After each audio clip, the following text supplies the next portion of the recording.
Good morning. आज का हमारा जो नेक्स्ट टॉपिक है क्लेम ऑफ द पैरामाउंटेसी, यानी सर्वोच्चता का जो दावा कर रहे थे ब्रिटिश जो अंग्रेज़ थे, ईस्ट इंडिया कंपनी जो ऑफिसर्स थे ईस्ट इंडिया कंपनी के, उन्होंने वो कैसे पहले मैसूर को उन्होंने हराया, टीपू सुल्तान को हराया, इसके बाद मराठाओं को हराने के बाद वो जो बंगाल में या फिर हमारे पूरे भारतवर्ष में एक अलग जो स्थापित अपना अस्तित्व स्थापित करना चाह रहे थे, तो कैसे ये कह रहे थे, किन किन बातों से ये हमको भारतवासियों को जताने की कोशिश कर रहे थे कि हम सर्वोच्च नहीं हैं, हम अनसिविलाइज्ड हैं, वो सर्वोच्च हैं, वो पढ़े लिखे हैं, वो सिविलाइज्ड पर्सन हैं।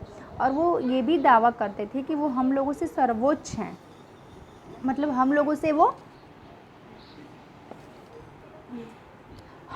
वो ऊपर हैं। ठीक है, तो इन चीज़ों को हम लोगों को इन चीज़ों को आज क्लियर करना है। कल हम लोगों ने आंग्लो मराठा वार भी देखा था, पेशवा, उसके बाद जो पेशवा थे जो इन सब के हेड हुआ करते थे, उनको किस तरह से कानपुर के बिठूर नामक जगह पे भेज दिया गया, फिर उनको पेंशन भी दिया जाता था जिससे कि वो अपना जो साम्राज्य है उसको चला सकें, अपने रोज़मर्रा के खर्च को वो उठा सकें। लेकिन उनका जो आधिपत्य था शासन चलाने से, सरकार चलाने से, उनसे उनको बिल्कुल अलग कर दिया गया, वंचित कर दिया गया। तो इन सारी चीज़ों को हम लोगों ने गौरा नीचे उतरो बेटा, इन सारी चीज़ों को हम लोगों ने कल देखा था। आज हमारा जो पैराग्राफ है, चलिए उसे स्टार्ट करते हैं। ऐसे नहीं बोलते।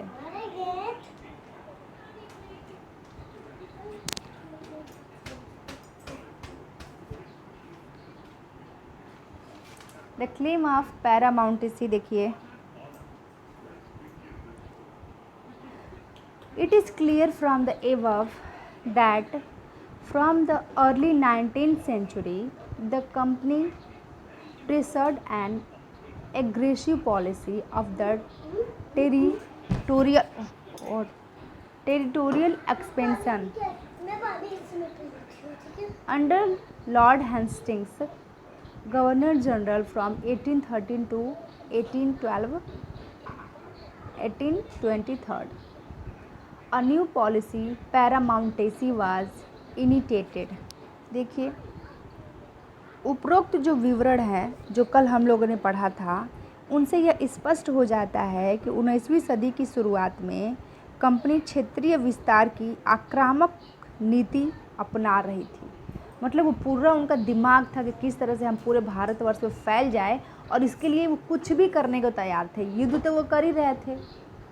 ठीक है,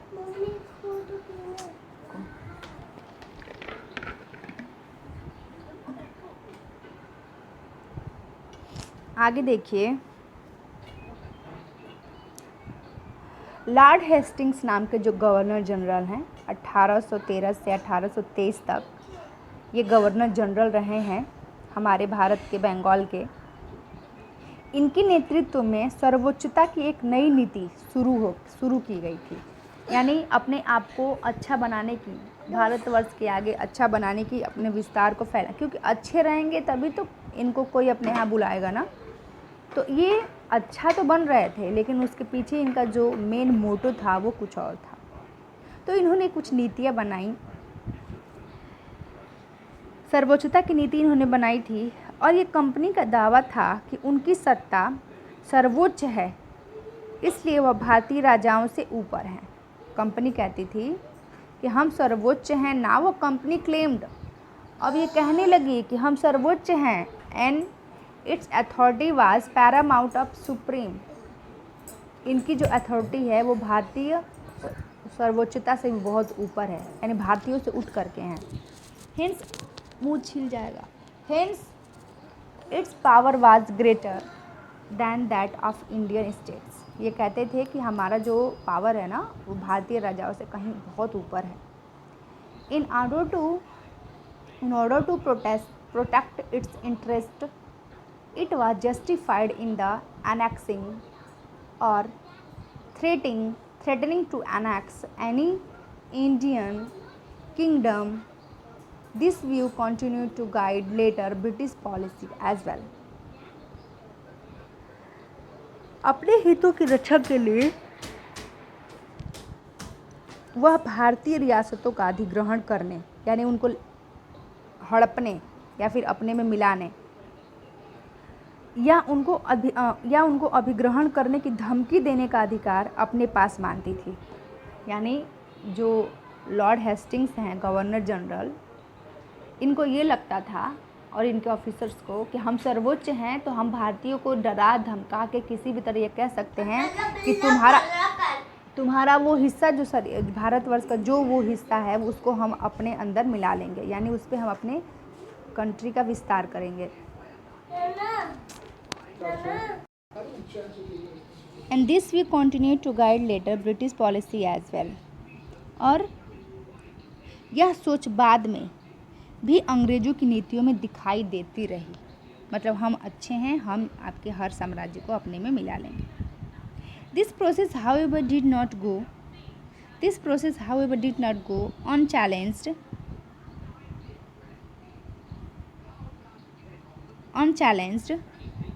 For example, when the British tried to annex the small state of the Kittur in Karnataka today, Rani Channamma was to arm and led an anti-British resistance movement.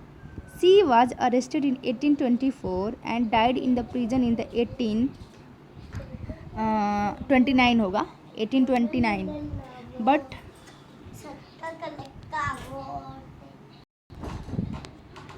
But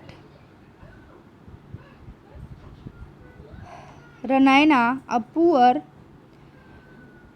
chowkidar of Sangoli in Kittur, carried on the resistance. देखिए क्या होता है, लेकिन ये जो प्रक्रिया है इनकी अपने राज्यों में दूसरे राज्यों को मिलाने की, यह प्रक्रिया बरेक टोक पर नहीं चली। ठीक है, इनकी जो प्रक्रिया थी वो बेरोक टोक पर नहीं चली, यानी ऐसा नहीं था कि इनको कोई रोकता नहीं था। ये बात समझ रहे हैं? इनकी जो प्रक्रिया थी ऐसा नहीं है कि बस करते जाएंगे और कोई बोलेगा नहीं इनके खिलाफ, भले ही हाथ जाए वो, लेकिन बोलने वाले भी तो बहुत लोग थे। जब अंग्रेज़ों ने कित्तूर, जिसको कि इस समय हम कर्नाटक कहते हैं, कित्तूर के छोटे से राज्य को अपने कब्जे में करने का प्रयास किया, तो वहाँ पे स्थित जो रानी छन्नम्मा थी उन्होंने हथियार उठा लिया और अंग्रेज़ों के खिलाफ आंदोलन उन्होंने छेड़ दिया। लेकिन लड़ती रहीं वो अंग्रेज़ों से, और इस लड़ाई में 1824 में लेकिन उन्हें गिरफ्तार कर लिया। 1824 में उन्हें गिरफ्तार कर लिया गया और 1829 में उन्हें उनकी जेल में ही मृत्यु हो गई थी। चेन्नम्मा के बाद कित्तूर स्थित संगोली के एक गरीब चौकीदार, उसी जगह के गरीब चौकीदार रायन्ना ने यह प्रतिरोध जारी रखा। ठीक है, with popular support he destroyed many British camp and records. He was caught and hanged by the British in 1830. You will read more about the several cases of the resistance later in the book. लेकिन इस गरीब चौकीदार को भी चौतरफा समर्थन और सहायता से उन्होंने बहुत, ये जो गरीब चौकीदार था इसने और भी लोगों की सहायता और समर्थन से ब्रिटिश लोगों का बहुत ही ऐसा दस्तावेज़ था जिसको नष्ट कर दिया, बहुत उनकी ऐसी टुकड़ियाँ थी जिनको इसने नष्ट कर दिया। लेकिन अंत में अंग्रेज़ों ने इन्हें भी पकड़ लिया और 1830 में इनको फांसी पे लटका दिया। और इसी तरह से और भी ऐसे एग्ज़ाम्पल, बहुत ज़्यादा एग्ज़ाम्पल हैं इन लोग के अपोजिशन के, हमारे भारतवर्ष के अंग्रेज़ों के ख़िलाफ़, जो कि हम लोग इस चैप्टर में आगे और पढ़ने वाले हैं। ठीक है, यहाँ पे देखिए a state of the queen, Kittur Karnataka की छन्नम्मा दिख रहा है आप लोग को, ये फिगर देखिए, स्टैचू है उनका। आगे देखते हैं। In the late 1813 century, the East India Company became worried about the Russia. It imagines that Russia might expand across Asia and enter India from the northwest. अब देखिए 1830 में की दशक के अंत में ईस्ट इंडिया कंपनी जो थी वो रूस के प्रभाव से बहुत ही ज़्यादा डरी हुई थी। रसिया रूस के प्रभाव से बहुत ज़्यादा डरी हुई थी। कंपनी को यह बहुत भय था, डर था उसको कि कहीं रूस का जो प्रभाव है वो पूरे भारतवर्ष के इलाकों पर फैल न जाए और वो उत्तर पश्चिम की दिशा से, उत्तर पश्चिम के रास्ते जो तटीय रास्ता है उससे हो करके वो भारतवर्ष में आकर के हमसे युद्ध न कर लें। अंग्रेज इससे डर रहे थे। ड्राइवन बाय दिस फियर, इसी डर, ये जो डर था, इस डर की चलते, इस डर की वजह से the British now wanted to secure their control over the north west. ठीक है, तो अब अंग्रेजों को यह डर हो गया था और इस डर की वजह से अंग्रेजों ने अब उत्तर पश्चिम भारत पर भी अपना नियंत्रण स्थापित करना शुरू कर दिया। वहाँ पर भी अपना नियंत्रण करना चाहते थे। They fought a prolonged war with Afghanistan between the 1838 and the 1842 and established the indirect company rule there। देखिए, मतलब ये अंग्रेज गजब के थे। इन्होंने 1838 से 1842 के बीच में अफगानिस्तान पर एक लंबी लड़ाई लड़ी, मतलब बिल्कुल डायरेक्ट जाकर के मतलब जाकर के प्रत्यक्ष रूप से उन लोगों से लड़ाई लड़ी और वहाँ पर अप्रत्यक्ष रूप से अपना शासन स्थापित कर लिया। मतलब बहुत ज़्यादा समय नहीं लगाया, तुरंत लड़ा, तुरंत वहाँ पे अपना कंपनी भी बना दिया। Sindh was taken over in 1843। Next in line was Punjab. Sindh को भी इन्होंने अपने हिस्से में मिला लिया। कब? 1843 में। इसके बाद अब पंजाब की बारी थी। सिंध के बाद पंजाब की बारी थी। But the presence of the Maharaja Ranjit Singh held back to company. लेकिन यहाँ महाराजा रणजीत सिंह ने कंपनी की दाल नहीं गलने दी। कहाँ पर? पंजाब में। वहाँ पर कहा कि नहीं, यहाँ नहीं आ सकते आप। After his death in 1839 two prolonged war were fought with the Sikh kingdom. In Sikh kingdom ultimately in 1849 Punjab was annexed. लेकिन 1839 में जिस समय रणजीत सिंह की मृत्यु हो गई, उनके मृत्यु के बाद इस रियासत के साथ 2 लंबी लड़ाइयाँ भी अंग्रेज़ों की हुई और आखिरकार 1849 में, 10 साल बाद, 39 में मरे हैं और 49 में अंग्रेज़ों ने पंजाब पर अपना आधिपत्य स्थापित कर लिया। सिंध, पंजाब, मतलब नॉर्थ वेस्ट का पूरा हिस्सा अब उन लोग के हिस्से में धीरे धीरे आने लगा। The doctrine of lapse. अभी हम लोगों ने देखा लॉर्ड हेस्टिंग्स, अब हम देखेंगे डलहौजी को। विलय नीति जिसको बोलते हैं, लैप्स की नीति, विलय नीति।